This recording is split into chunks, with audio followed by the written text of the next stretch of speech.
xeer kan anigu in badan baan ka soo qoro waxaan malaynayaa saacadda mar walba joogna inaan ka gaarsiin waayana waan ka baqaya marka haddaad ii ogolaatay dee halay samro ilaa intaan ka dhammaynayo waaya bismillahi raxmaan raxiim qodobka koowaad ee xeerka waxa qoraneen horena waa loo tilmaamayee xeerka waxaa loogu yeedhayaa wax ka beddelka iyo kaabista xeerka kufsiga sinada iyo xadgudubyada la xidhiidha xeer lambar 78/2020 maadaama uu xeer cusub yahay waxaan soo jeedinayaa in xeerka magaciisa sida loo bedelo xeerka waxaa loogu yeedhayaa xeerka kufsiga sinada iyo xadgudubyada la xidhiidha xeer lambar 78/2020 oo wax ka beddelkiiyo kaabistiibaa meesha aan ka saaray qodobka labaad eray bixinta faqradda koowaad ee ka hadlaysa sinada in yar baan ku daray sinadu waa galmo kasta oo ay sameeyaan laba qof oo aan isqabin si rabitaankooda ah marka halkaa labada qof ee aan isqabini inay kala jinsi yihiin markay ay sina tahay waa inay kala jinsi yihiin marka halkaa waxaan ku soo kordhiyey oo kala jinsi ah waxaanan geliyey halkaa ay ka muuqan doonto waa galmo kasta oo ay sameeyaan laba qof oo aan isqabin oo kala jinsi ah si rabitaankooda ah hadday isku jinsi noqdaan wuxuu la baxayaa magac kale oo maxaanku dhahdaa waa khaniisnimadii uu la baxayaa kaas markaa sinadu waa laba qof oo kala jinsi ah markaa ereyga ayaan laga tegin baan oran lahaa faqradda labaad ee kufsiga waxaan iyadana soo jeediyay in sidan loo dhigo marka hore waxay u dhignayd kufsi waxaa loola jeedaa galmo kasta oo lagula kaco qof kale oo jinsi kale ah meher la'aan iyadoo la adeegsanayo xoog awood sheegasho handidaad hub ama afduub iyo wixii la mida ha loo dhiga sidan baan soo jeedinaya kufsi waxaa loola jeedaa galmo kasta oo qof ama in ka badani kula kacaan qof kale oo la jinsi ah meher la'aan oo ka jinsi duwan meher la'aan ama la jinsi ah iyadoo la adeegsanayo xoog kufsigu labadaba wuu gelaya kii la jinsiga ahaa iyo kii ka jinsiga ahaa labadaba wuu gelaya marka waxaan leeyahay labadiiba ha lagu caddeeyo ka jinsiga ahana meher la'aanta ayaa raacaysa kay la jinsiga yihiina waa mar walba de waa dembi faqraddaana intaasaan ayaan ka odhan lahaa qodobka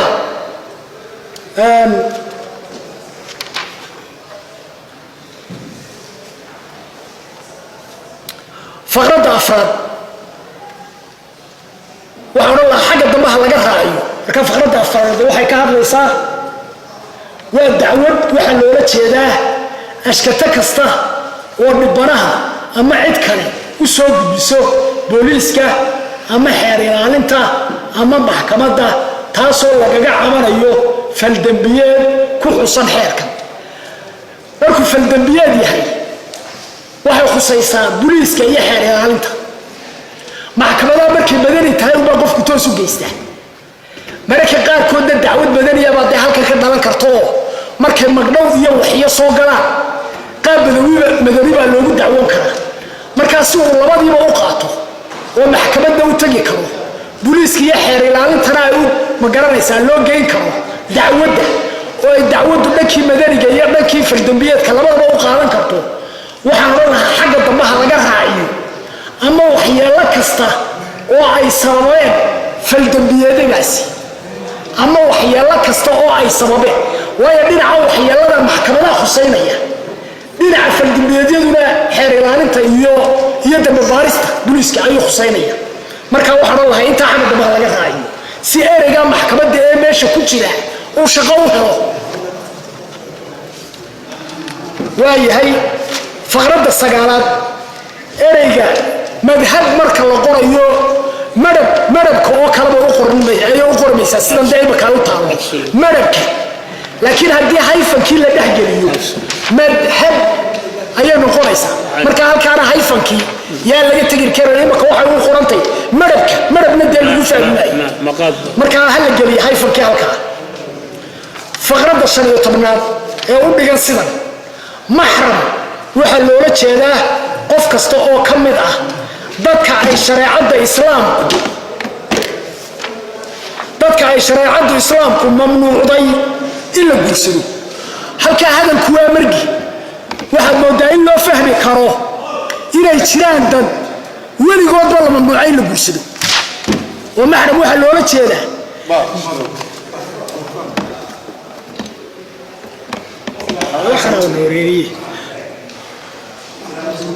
maxram waxaa loola jeedaa marka la yidhaah dadka ay shareecaddu mamnuucday in la guursado waxaa loo fahmi karaa inay jiraan dad weligooda mamnuucay in la guursado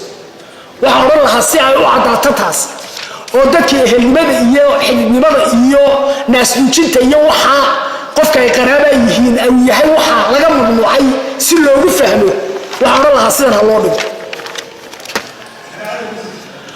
maxram waxaa loola jeedaa qof kasta oo ka mid ah dadka ay shareecadda islaamku ka mamnuucday qofka guursanaya inuu guursado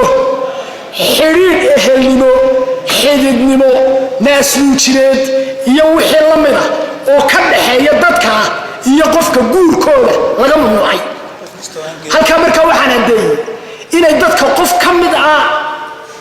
maxramkiisa ee la mamnuucay dadkaa maxramkii dee dad kale u xalaal yihiin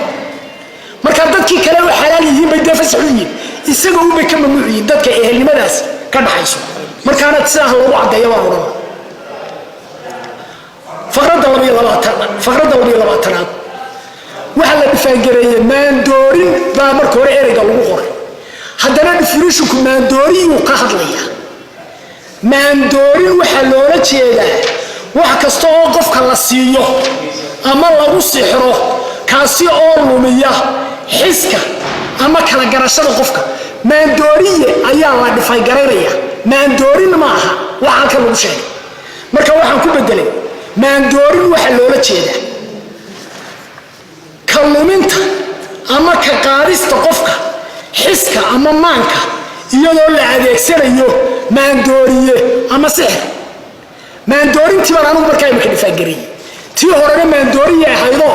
iyadoo maandoorin la doonaya in la dhifaangareeyo ama la tilmaamo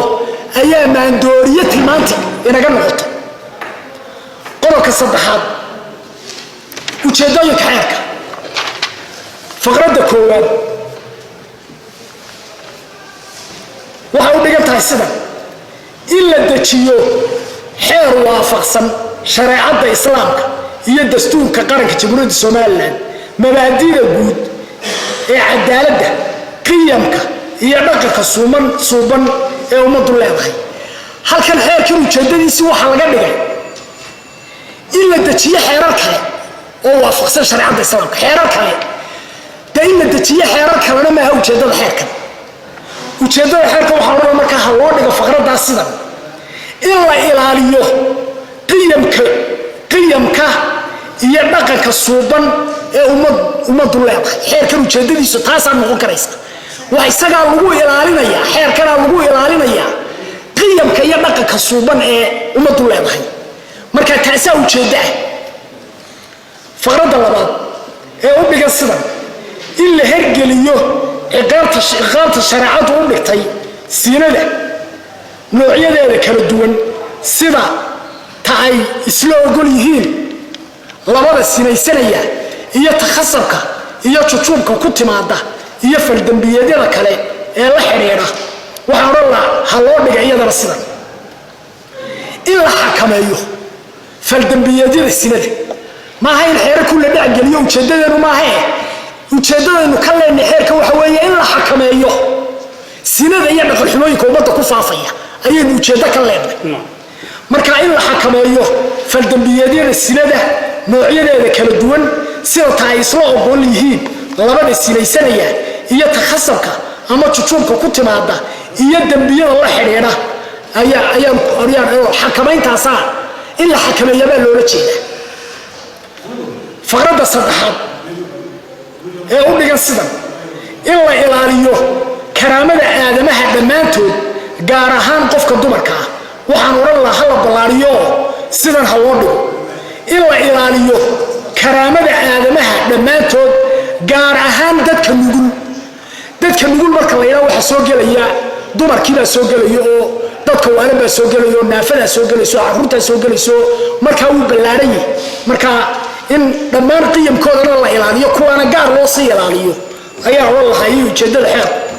iyadana ka mid noqon karaysa faqradda afraad ee u dhigan sidan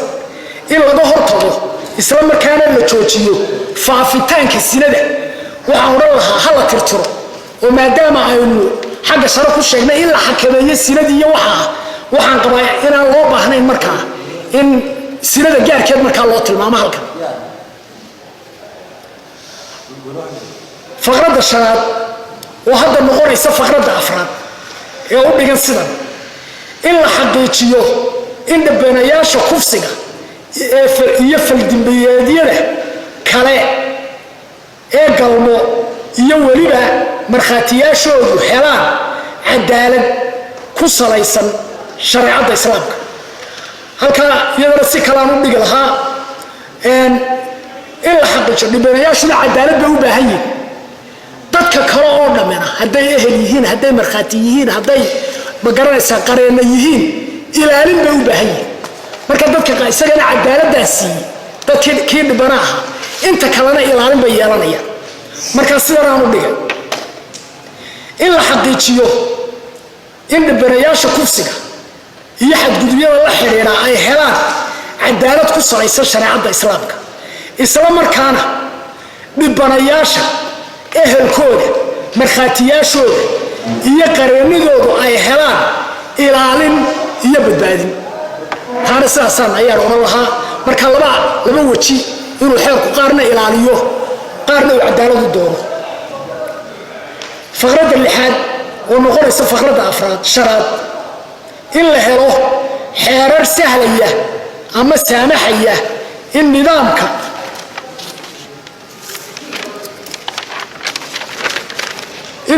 maaraynta iyo xallinta dembiyada kufsiga iyo xadgudubyada kale ee la xidhiidha noqdaan mid habboon oo la isku halayn karo waafaqsanna axkaamta shareecadda islaamka iyo xuquuqda dastuuriga ah ee cidda dhibanaha ah iyo eedaysanayaasha ay xaqa u leeyihiin waxaana lahay iyadana qaabkan kale ha loo dhigo oo ujeeddo noqonaysa in la helo nidaam cadaaladeed oo waafaqsan axkaamta islaamka oo suurtogeliya maaraynta iyo xallinta dembiyada kufsiga sinada iyo xadgudubyada la xidhiidha in la helo nidaam cadaaladeed xeerkan ujeedadiisa ah in la helo nidaam cadaaladeed oo saamaxa ama suurtogeliya in la xallilo ama magaranaysaa la maareeyo dembiyada kufsiga iyo sinada iyo xadgudubyada la xidhiidha faqradda toddobaad oo noqonaysa lixaad ereyga dadka waadan meel kastoo uu xeerka kaga jiro waxaan oran lahaa loo bedelo dadka qaba xanuunka dhimirka waayo ereyga waalida ereyo badan baad moodaa imaka in si magaranaysaa loo yar fahmay inay yar naxariis daran yihiin dabeedna qaab ka asturan magaranaysaa loo doondoono erey bixinta marka halkaa waxaan odhan lahaa ereyga waalanta waayo qofka waalan baaba ka naxa waad waalantay haddaad tidhaahdo isagaaba kugu qoonsanaya laakiin dadka waa xanuun dadka xanuunka dhimirka qaba in lagu bedelo halkan maxaan ku dhahdaa erey bixinta iyo qaybaha kale uu xeerka ka soo galaba meel kastoo ereygaa waalan ahi inuu u bedelmo qofka ama dadka qaba xanuunka dhimirka waayahay faqradda 8aad iyo 9aad ee qodobkan iyaga sidoodaan u daayo waxaanay soo gelayaan 7aad iyo 8aad hore u soo guurayaan maadaama mid aan meel dhexe ka saaray iyaga horumar soo horoon tirsigii baa isbedelayaan qodobka afraad faldambiyeedyada sinada iyo kufsiga faqradda labaad ee u dhigan sidan waa qodobka afraad qaybta faldambiyeedyada sinada iyo kufsiga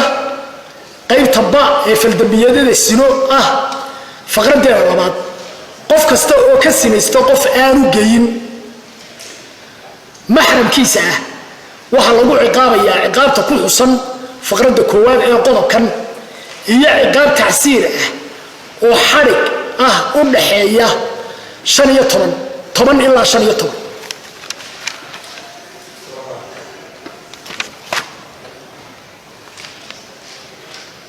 halka tacsiirka uu baan anigu wax yar ka bedelo aan maadaama faldambiyada badan oo ciqaab tacsiira ay qodobku ku qoranto kala dambeeya oo ay tahay darajadoodu inay marba mar ka dambayso kor si kacdo sida uu kala adag yihiin kan 10 ilaa 12 baan ku soo koobay qodobka hore tacsiirkiisa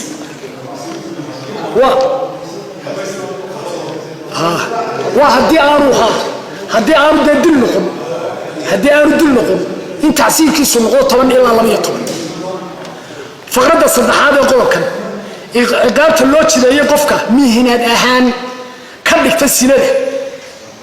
ee u dhaxaysa 5 ilaa 10 waxaan soo jeedinayaa in laga dhigo 7 ilaa 15 mihinad baa uu ka dhigta fasaadkii uu dee wadaaba markaa inuu ka ciqaabato kii ma garanaysa markuna sinaystay inuu ka ciqaabataan soo jeedinayaa oo dee gaari karta ilaa 15 ba iyadoo ay noqon karto faqradda shanaad ciqaabta faqraddan lagu jideeyey qofka si ula kaca oo cadowtinimo leh u sinaysta si uu bulshada ugu dhex faafiyo cudurka HIV/AIDS ee uu xambaarsan yahay waa ciqaabta qofka qaaduca dariiqa ayaa loo jideeyey qofka qaaduca dariiqa aayadda tilmaamaysa ee inama jazaa'u alladhina yuharibuna allaha wa rasuulahu أن يقتلوا أو يصلبوا أو تقطع أيديهم وأرجلهم من خلاف أو ينفوا من الأرض وعفر عقابه هذا عفر تهدوش ليس داير هلك الوعيبوي متى يقتلوا ما يصلبوا بلغوا يقع عن تلتالي يتعلقوا يابا متى مستفورس كابا وإما كيرون قون كرتا إلا حرو مركا وحان سوى هذه اللاينسي سبسيفيك الله تلمامه أي نقطة تدلك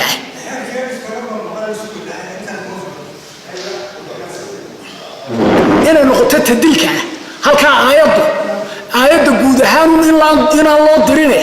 qofka hadduu dambi specific galay oo cudur HIV/AIDS qof qaadsiiyey hadda ciqaabtii afar ka dhigde oo ka doono oo doortay mid specific waa inay noqotaa ilaa cudurka waa specific dambigiiba waa specific uu cad yahay marka waxaan anigu halka oran lahaa ha noqoto tadilka ee ugu horeysa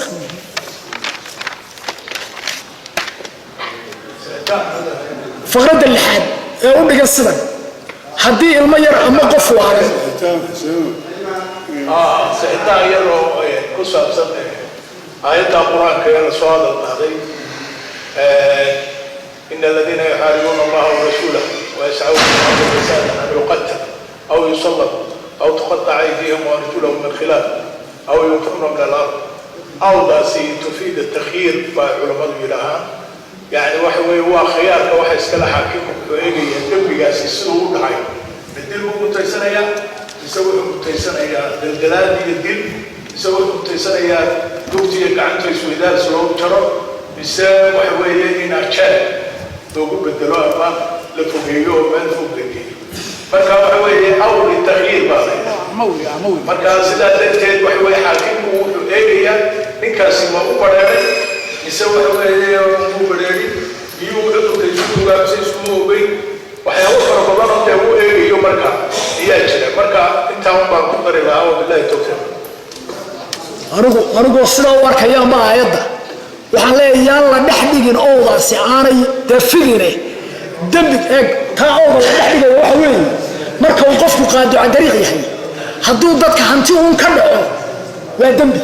hadduu hanti uun ka dhaco hadduu dil ku daro ama dhaawac ku darana wuu ka culisi eegada marka yusalabowda iyo tuqadda aydihim waarjulhum min khilaaf waxay gelaysaa markaa uu dilka dee ku sii dhex geysto ayuu gelayaa marka halkan waxa weeye wuu qaadsiiyey cudur aan dawo lahayn wuu dhiman doonaa ma garanaysaa marka halkaasaa odhan lahaa dee ha noqoto maaha marka horeba cuuska ayriskii muu ahayn ka aayaddu berigaa sheegaysa waa wax soo kordhay imaka waa caalam ku soo kordhay marka aniga ra'yigaygu waxa weeye waa laga duwi karaa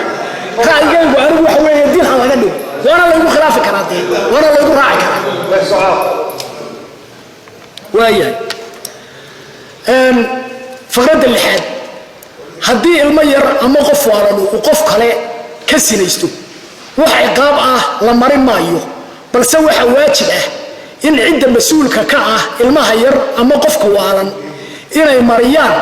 edbin iyo akhlaaq toosi shareecada waafaqsana halka horta qofkii waalaa waa tii aan hore uga hadlay in ereygii kale lagu bedelo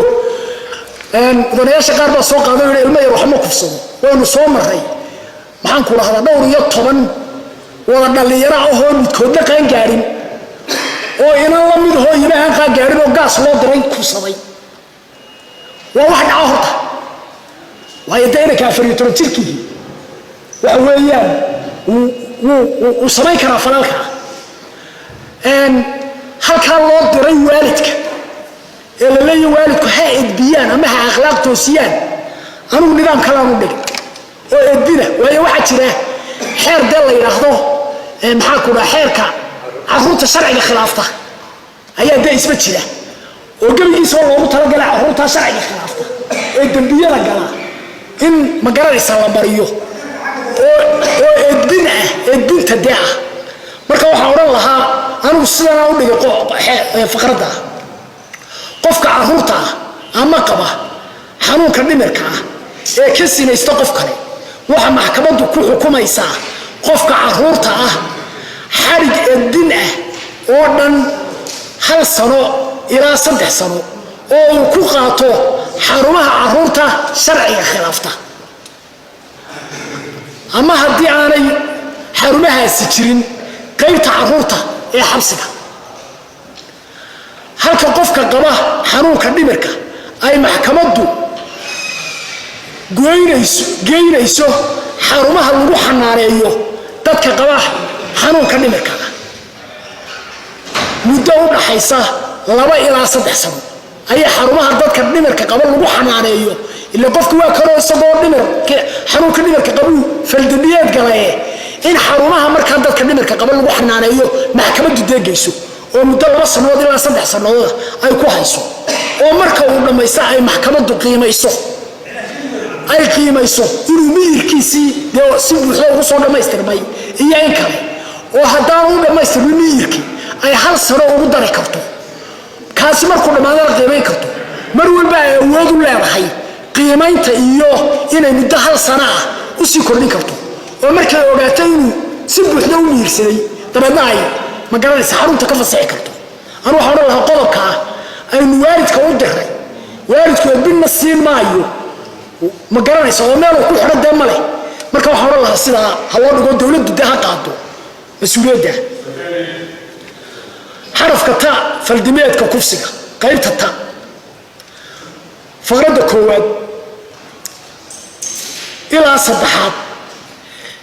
ciqaabahoodu isa soo wada dhex gelayaan oo overlaapka isku samaynayaan waxaan isiri hal la kala xadeeyo ciqaabtay ka culus tahay ha yeelata tii hore halkay ku dhammaatay ha ka bilaabantay iyo wax ka sarreeya marka faqradda 1 ciqaabta ee u dhaxaysa 10 ilaa 12 waxaan odhan lahaa ha u dhaxayso 10 ilaa 12 ta labaadna ha u dhaxayso 12 ilaa 15 ta faqradda saddexaadna ha u dhaxayso waa faqradaha idin ka eegi karta faqradda 1 ta labaad ta saddexaad ayaa soo jeediyeen faqradda 1 ciqaabta ku qoran ay 10 ilaa 12 sano noqoto ta faqradda labaad ku qoranna 12 ilaa 15 noqoto ta faqradda saddexaad ku qoranna 15 ilaa 20 ay noqoto faqradda afraadta ku qoran ma ay noqoto haddii aanu u dhimanta la leeyahay ciqaabta faqradda lagu waajibiyey ee xabsi daa'im in laga dhigo qaybta dilka ah ee lagu jideeyey aayadda 33aad ee maxaan ku dhahay suurat al-maa'ida maadaama kii sinada ahaaba aayaddaa la mariyey ka kufsiga dee isagu taa ku maray dee isna wax looga aayaddaa looga daayay anuu maan garan marka waxaa odhan lahaa ka kufsigana aayaddaas 33aad maxaan ku dhahdaa suurat almaa'ida ha lagu qaado faqradda shanaad ee qodobka ee u dhigan sidan qofka gala faldambiyeed kufsi isla markaana gaarsiiya dhibanaha cudurrada aan daawada lahayn sida HIV/AIDS kaasi oo sababa dhimashadiisa dhibanaha kadib xukunka faldambiyeedkaasi waxa uu dambiilihii xukunaa haddii aanu xukunka hore ahayn qisaas oo mutaysanaya ciqaab qisaas ah haddii aanay ku bedelan diyo ama aanay cafin dadkii dhaxalka lahaa halkaa qofka isagiiyo xukun kale lagu riday baa haddana la eegaya qofkii inuu dhinto marka dambe hadduu dhinto qofkiibaa dib lagu laba kaclaynaya marka mabaadi'da xeerarkuna sida xeerka la yidhaahdo presumption of innocence oo kale qofka inuu dambiiluhu yahay inuu eedaysanu yahay dambiilaawe ilaa inta lagaga caddaynayo dee inuu dambiilo yahay waa mabda sharci halkan mabda sharci baa isagana jaban oo mabdiga sharci waxa weeye qofna laba goor isku faldambiyeed looma ciqaabi karo qofna laba goor haddii maanta dambi aad gasho oo lagu xukumo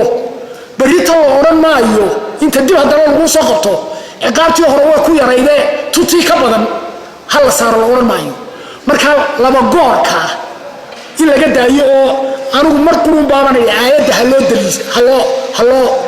ha loo isticmaalo aayaddayn ha loo adeegsado ha loo cuskado aayadda 3 ee suurat almaa'ida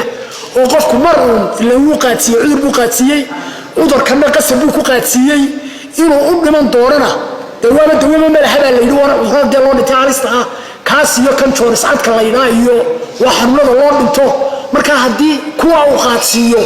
dee qofka in aayaddii markaas toosan loogu qaado faqradda lixaad ha loo cuskado baan iyadana odhan lahaa isla aayadda faqradda 7 iyo 9 magdhowga qodobkan wuxuu soo qaaday magdhowyo doora oo gabadha ma garanaysaa la kufsaday la siinayo oo mar meher haddii qof qori kufsado meher bay ku leedahay meher midkii waxa la yidhaa dhigeeda wixii lagu meheriyay oo kale ayay yeelanaysaa baa la yidhi haddii la bikra jabiyeyna mag dumar oo dhammaystiran ayay yeelanaysaa halkaa qolada arrimaha shareecadda iga yar aqoon waxaa odhan lahaa haddii nas cad loo helo bikra jabintu inay mag dhammaystiran ay keento in loo xukumo sideedaynu ku qaadanayna oo dee waa qodob sharci oo ka tallaabi mayno hadday se cuslaynun ahayd waxaan soo jeedinayaa in laga dhigo mag dumar oo dhammaystiran nuskeed 25 halaad halkay 50 ka ahayd bikra jabintu inay markaa 25 noqoto baan soo jeedin lahaa waxaase ka horaysa in la hubsado marka hore in nasku caddaynayo inay mag dhammaystiran leedahay gabadhaan la bikra jabiyey iyo in kale